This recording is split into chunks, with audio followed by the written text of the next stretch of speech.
Hey guys, welcome back! Finally getting back to Lord of the Reeds, and today is the day I finish The Hobbit. Yes, I know, the backdrop is wrong, but I have neither the time nor the energy to set up the green screen, and I'm not going outside because we've had at least one sandstorm today. The wind's gusting, I think it's something over 25-30 miles an hour, and that is not conducive to filming outdoors, especially when you're reading something. So I decided, okay, the heck with it. And the rest of my room is still a disaster because of all the packing that's been going on and making wedding decorations. So yeah, today we finish up The Hobbit, chapter 19, the last stage. It was on May the 1st that the two came back at last to the brink of the valley in Rivendell, where stood the last, or first, homely house. Again it was evening, their ponies were tired, especially the one that carried the baggage, and they all felt in need of rest. As they rode down the steep path, Bilbo heard the elves still singing in the trees, as if they had not stopped since he had left. And as soon as the riders came down into the lower glades of wood, they burst into a song of much the same kind as before. This is something like it. The dragon is withered, his bones are now crumbled, his armor is shivered, his splendor is humbled. Though sword shall be rusted, and throne and crown perish, with strength that men trusted, and wealth that they cherish, here grass is still growing, and leaves are yet swinging, the white water flowing, and elves are yet singing. Come, tra-la-la-lally, come back to the valley. The stars are far brighter than gems without measure, the moon is far whiter than silver and treasure, the fire is more shining on hearth in the gloaming than gold won by mining, so why go a-roaming? Oh, tra-la-la-lally, come back to the valley. Oh, where are you going, so late in returning? The river is flowing, the stars are all burning. Oh, whither so laden, so sad and so weary? Here elf and elf maiden now welcome the weary. With tra-la-la-lally, come back to the valley. Tra-la-la-lally, fa-la-la-lally, fa-la. It was in this way that he learned where Gandalf had been to, for he overheard the words of the wizard to Elrond. It appeared that Gandalf had been to a great council of the White Wizards, masters of lore and good magic, and that they had at last driven the necromancer from his dark hold in the south of Mirkwood. As all things come to an end, even this story, a day came at last when they were in sight of the country where Bilbo had been born and bred, where the shapes of the land and of the trees were as well known to him as his hands and toes. Coming to a rise, he could see his own hill in the distance, and he stopped suddenly and said, "Roads go ever, ever on, over rock and under tree, by caves where never sun has shone, by streams that never find the sea, over snow by winter's song, through the merry flowers of June, over grass and over stone, under mountains in the roads go ever, ever on, under cloud and under star, yet feet that wandering have gone, turn at last to home afar. Eyes that fire and sword have seen, horror in the halls of stone, look at last on meadows green, trees and hills they long have known." Gandalf looked at him. "My dear Bilbo," he said, "something is the matter with you. You are not the hobbit that you were." And so they crossed the bridge and passed the mill by the river and came right back to Bilbo's own door. "Bless me, what's going on?" he cried. There was a great commotion, and people of all sorts, respectable and unrespectable, were thick round the door, and many were going in and out. Not even the wiping their feet on the mat, as Bilbo noted with annoyance. They're not socially distanced. If he was surprised, they were more surprised still. He had arrived back in the middle of an auction.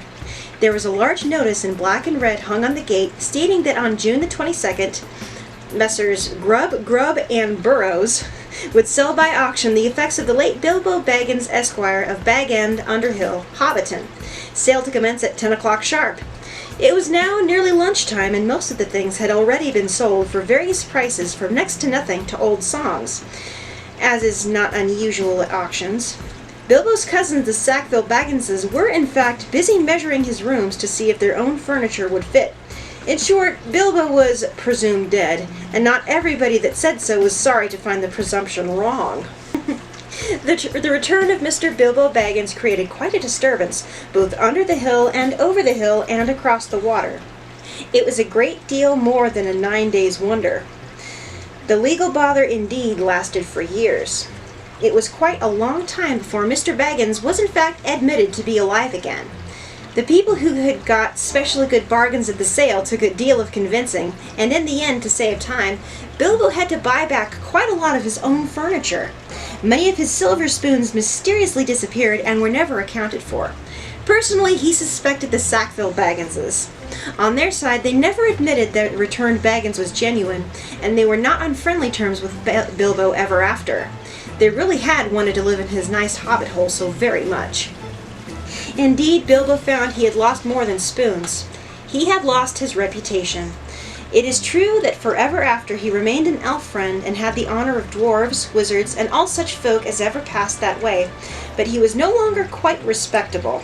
He was in fact held by all the hobbits of the neighborhood to be queer, except by his nieces and nephews on the Took side, but even they were not encouraged in their friendship by their elders. I am sorry to say he did not mind. He was quite content, and the sound of the kettle on his hearth was ever after more musical than it had been even in the quiet days before the unexpected party. His sword he hung over the mantelpiece. His coat of mail was arranged on a stand in the hall until he lent it to a museum. His gold and silver was largely spent in presents, both useful and extravagant, which to a certain extent accounts for the affection of his nephews and his nieces. His magic ring he kept a great secret, for he chiefly used it when unpleasant callers came. He took to writing poetry and visiting the elves, and though many shook their heads and touched their foreheads and said, "Poor old Baggins," and though few believed any of his tales, he remained very happy to the end of his days, and those were extraordinarily long. One autumn evening some years afterwards, Bilbo was sitting in his study writing his memoirs. He thought of calling them There and Back Again, A Hobbit's Holiday, when there was a ring at the door. It was Gandalf and a dwarf, and the dwarf was actually Balin. Come in," said Bilbo, and soon they were settled in chairs by the fire. If Balin noticed that Mr. Baggins's waistcoat was more extensive, and had real gold buttons, Bilbo also noticed that Balin's beard was several inches longer, and his jeweled belt was of great magnificence. They fell to talking of their times together, of course, and Bilbo asked how things were going in the lands of the mountain. It seemed they were going very well. Bard had rebuilt the town in Dale, and men had gathered to him from the lake and from south and west, and all the valley had become tilled again and rich, and the desolation was now filled with birds and blossoms in spring, and fruit and feasting in autumn. And Laketown was refounded and was more prosperous than ever, and much wealth went up and down the running river, and there was friendship in those parts between elves and dwarves and men. The old master had come to a bad end. Bard had given him much gold for the help of the lake people, but being of the kind that easily catches such disease, he fell under the dragon sickness and took most of the gold and fled with it, and died of starvation in the waste, deserted by his companions. "The new master is of a wiser kind," said Balin, "and very popular, for of course he gets most of the credit for the present prosperity. They are making songs which say that in his day the rivers run with gold." "And the prophecies of old songs have turned out to be true after a fashion," said Bilbo. Of course. Said Gandalf. And why should they not prove true? Surely you don't disbelieve the prophecies because you had a hand in bringing them about yourself. You don't really suppose, do you, that all your adventures and escapes were managed by mere luck, just for your sole benefit? You are a very fine person, Mr. Baggins, and I am very fond of you. But you are only quite a little fellow in a wide world after all. "Thank goodness," said Bilbo, laughing, and handed him the tobacco jar. All right, that's it. That is the end of The Hobbit, or There and Back Again. Thank you guys for watching. I'm taking a break of several days, I believe until Wednesday or Thursday, which is when I will continue this with Fellowship of the Ring. Wow, this is going to continue until a couple of months after I'm married. No, at least 1 month after I'm married. So, yeah, we're going to pick up then. More Star Wars is coming, I believe, on Wednesday.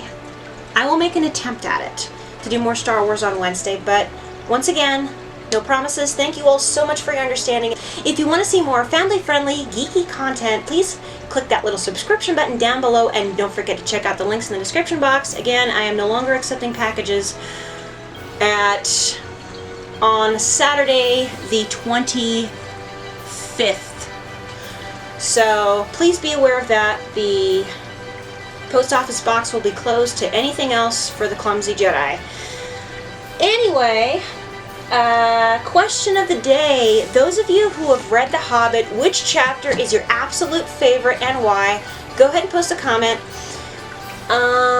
So I'll see everybody again on Wednesday, and until then, be kind, God bless, and Namari.